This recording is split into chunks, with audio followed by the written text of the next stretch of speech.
Alright, Shalom. First and foremost, I want to start this lesson off by giving all the praise, honor, and glory unto Yahweh, Bahashim, Yahushai, Bahashim, Rakakwadash.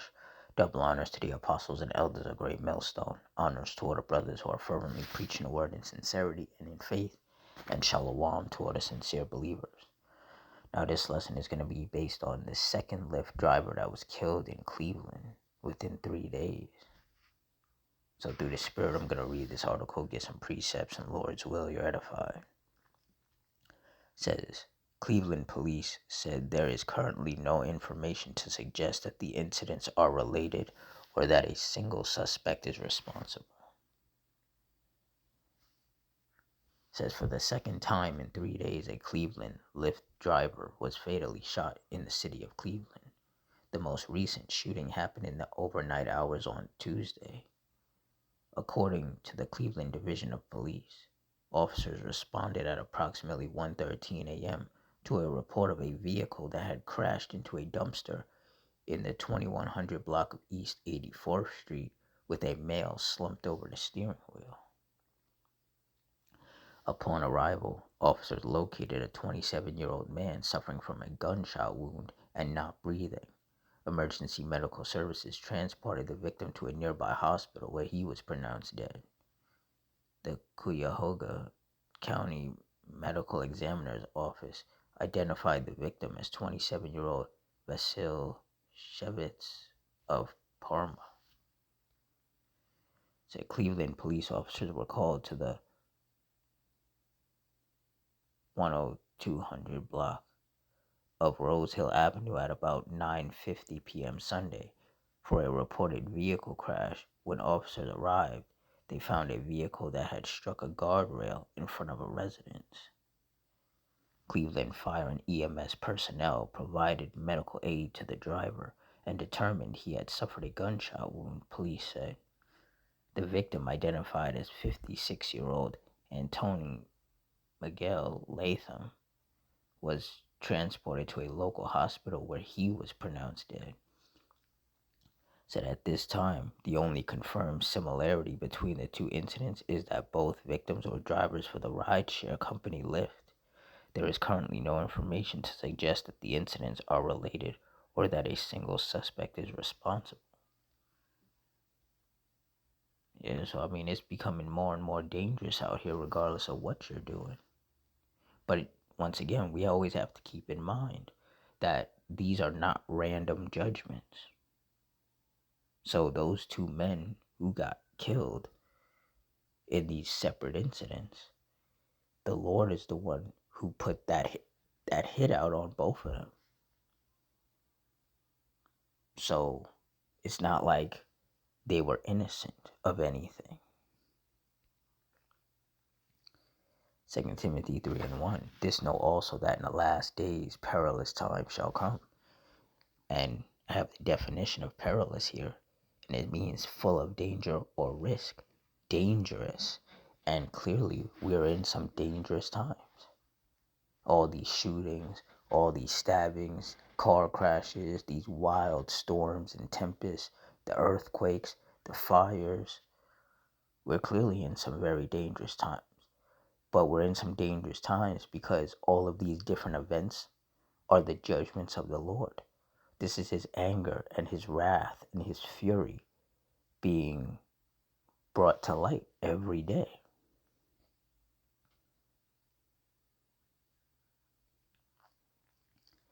Ecclesiasticus 39:28. There be spirits that are created for vengeance, which in their fury lay on sore strokes. In the time of destruction, they pour out their force and appease the wrath of him that made them. And that's exactly what happened in these two incidents. Whoever shot those men was a spirit of vengeance that the Lord used to bring judgment forth. Verse 29, fire and hail and famine and death, all these were created for vengeance. So death itself is a spirit of vengeance created by the Lord. And that spirit of vengeance is used daily because every day people die. Verse 30, teeth of wild beasts and scorpions, serpents, and the sword, punishing the wicked to destruction. And the modern day sword is the gun. And in both of these incidents, those two men were shot and they died from being shot. So whoever shot them used the sword to punish them to destruction. And ultimately, the Heavenly Father is the one who set that whole thing in motion to bring judgment upon those two men because they were wicked. Now, what they did to deserve that judgment, we don't know. But the Lord doesn't just bring that type of judgment upon anybody. And that's what people have to keep in mind.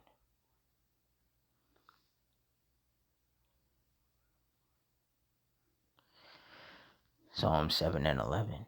Yahweh judgeth the righteous, and Yahweh is angry with the wicked every day. And that's why sore strokes are laid upon people every day.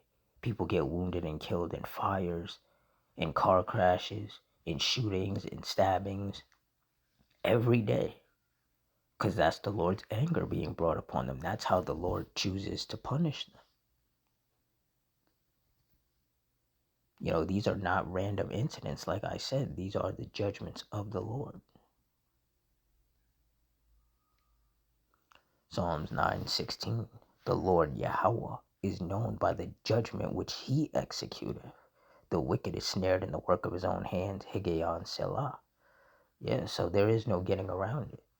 The Lord is angry with the wicked every day, and then he sends out his spirits of vengeance to execute his judgments and lay sore strokes upon these people in whatever way he sees fit for that judgment to play out. Deuteronomy 32:39. See now that I, even I am he, and there is no power with me. I kill and I make alive. I wound and I heal. Neither is there any that can deliver out of my hand. And we see it every day. The Lord kills and wounds people. And there's nothing that can be done to prevent these judgments from happening, apart from the Lord himself not wanting them to happen in the first place.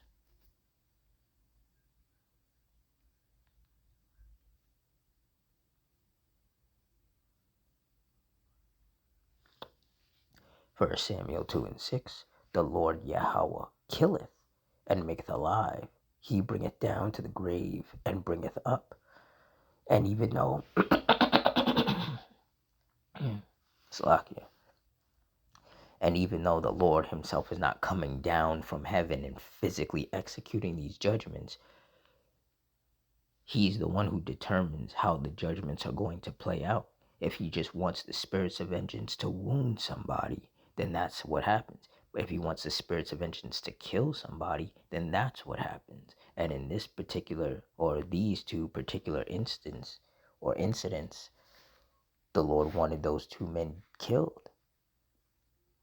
And so that's what he sent his spirits of vengeance out to do, was to kill them.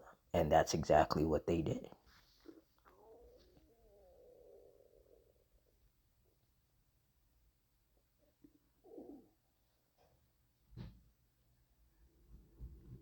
Job 4 and 7.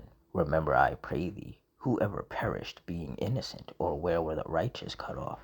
And the answer is nobody has perished being innocent. So those two men were not innocent, even though people will look at it as, oh, they were just doing their job. They're just Lyft drivers. Clearly, the Lord had it out for them because of some wickedness that they either were doing or had done. And this is how the Lord chose to punish them.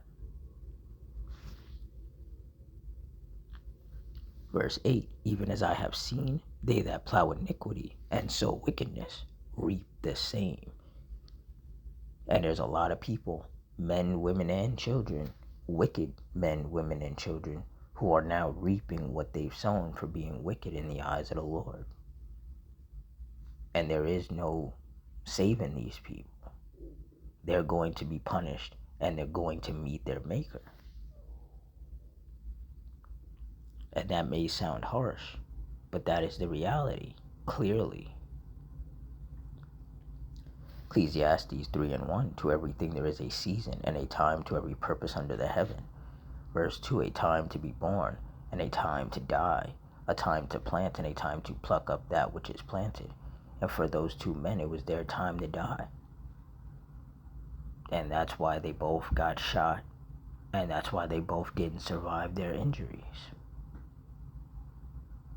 And best believe, in these last days, there's going to be a lot more people that are going to be taken off this earth and sent back to the spirit world in a violent manner. And those of us of the hopeful elect, we always have to keep in mind that it wasn't a random thing.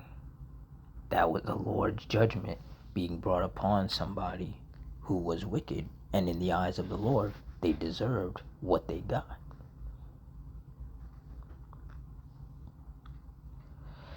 So with that, I'm going to wrap it up here. In closing, I want to give all the praise, honor, and glory unto Yahweh, Ba'ashem, Yahushai, Ba'ashem, Rakakwadash. Double honors to the apostles and elders of Great Millstone. Honors to all the brothers who are still fervently preaching the word in sincerity and in faith, and shalom to all the sincere believers. I hope you all stay strong, stay safe, stay fervent, stay circumspect, stay prayed up, and Adawan Ratazah. Until next time, shalom.